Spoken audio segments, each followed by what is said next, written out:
Alfred Hitchcock's personal favorite of his films is a superb sleeper. A deep, wonderful sleep.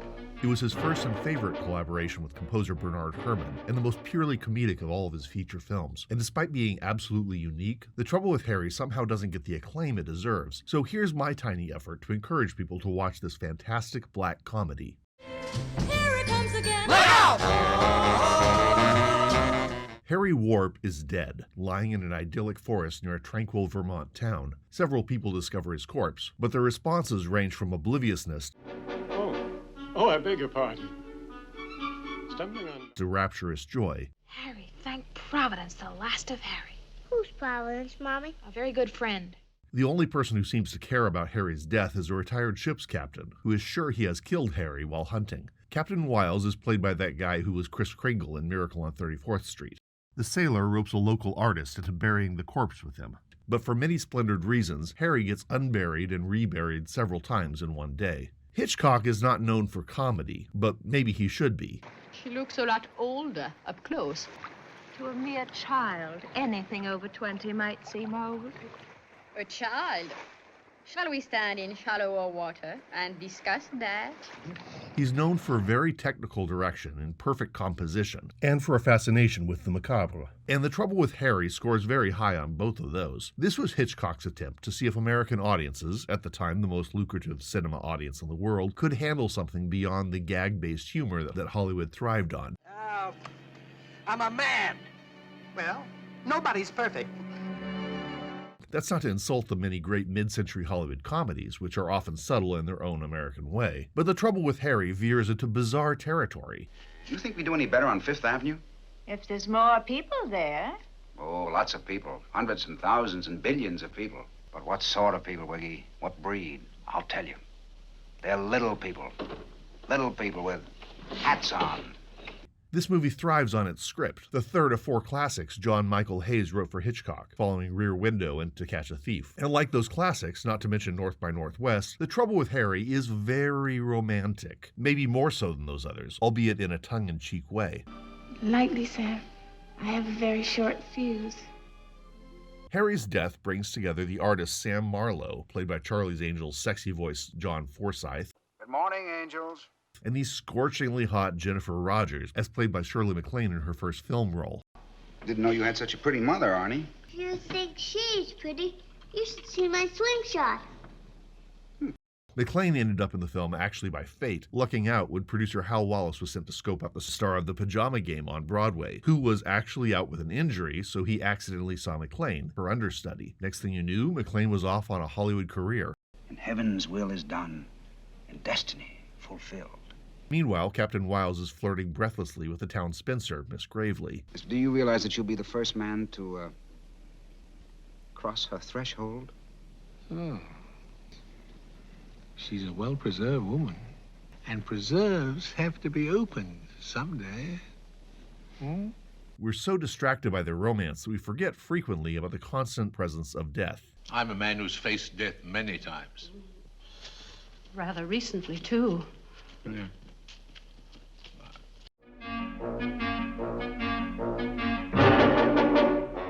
There's no villain in this movie, and that's a quality I'm a sucker for. There is a suspicious cop, but he's just overzealous in his job. Royal Dano, most famous for playing Abraham Lincoln and being in westerns, makes for a very mild villain. If there is a true villain, it's Harry himself. And the trouble is, he's dead.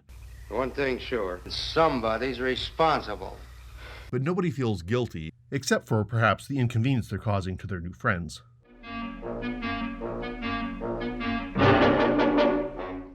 Digging in a little deeper, The Trouble with Harry is a disorienting take on morality. None of these fringe-living characters in this tiny New England town give a hoot about morality, although they have a mild interest in ethics. What seems to be the trouble, Captain? Well, Captain Wiles is the most vocal about this. He has no remorse for having accidentally killed a man, but he does worry about the killing hanging over his head. Sammy, come on, help me.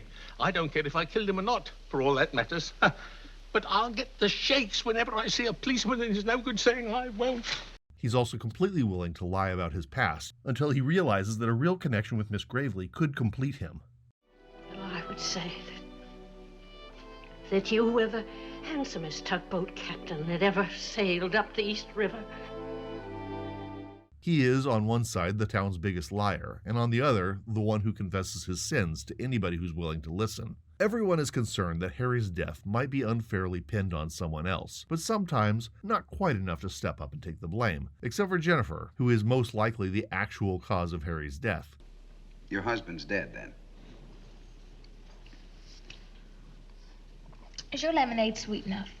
And she shows the least interest in her husband's death, or in who swings for it. Not saying she's evil, but she's just chaotic neutral. Sam, the artist, will work hard to help whoever needs him, and will further his interest in betting Jennifer. Miss Gravely will let somebody else take the heat, until she understands the consequences. And little Arnie is the poster child for caveat emptor. Can I borrow your rabbit, Mr. Marlowe? Sure, Arnie. What are you going to do with it? You never know when a dead rabbit might come in handy. It already got me one frog.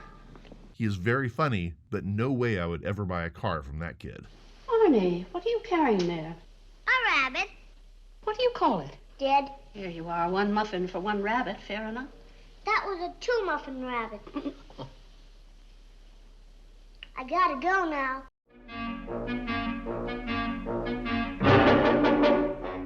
My wife, always the silent voice in these videos, keeps insisting that The Trouble with Harry looks like a stage adaptation. The telltale marks are all there. Harry's grave and the sunny clearing are always shot from the same direction, like a 3-camera sitcom shoot. The same can be said for Mrs. Wiggins' Five and Dime, or Jennifer's house, both inside and out, or Captain Wiles and Miss Gravely's homes. There isn't a fourth wall to be seen in this film, and the film's focus on scripted performances reeks of the stage. But in fact, Hitchcock and Hayes' script went straight from Jack Trevor Story's novel, and not from a stage adaptation. This is far from Hitchcock's only foray into the limited 3-camera shoot look. Rope, which was based on a stage play, is known for sticking to one camera position, and allegedly 4 shots. Rear Window was all shot from a faux 3-walled apartment over a faux outdoor courtyard. Hitchcock loved control, and the limitations of the theater obviously appealed to his aesthetics. This film uses the theatrical impulse to paint a picture of America that is simultaneously cramped and expansive. The outdoor scenes in Vermont are stunning. The film has only 7 characters who appear to be the entire population of the town, and one of them is an outsider and 2 others are newcomers. Even in this tiny community, Captain Wiles has never spoken to Miss Gravely.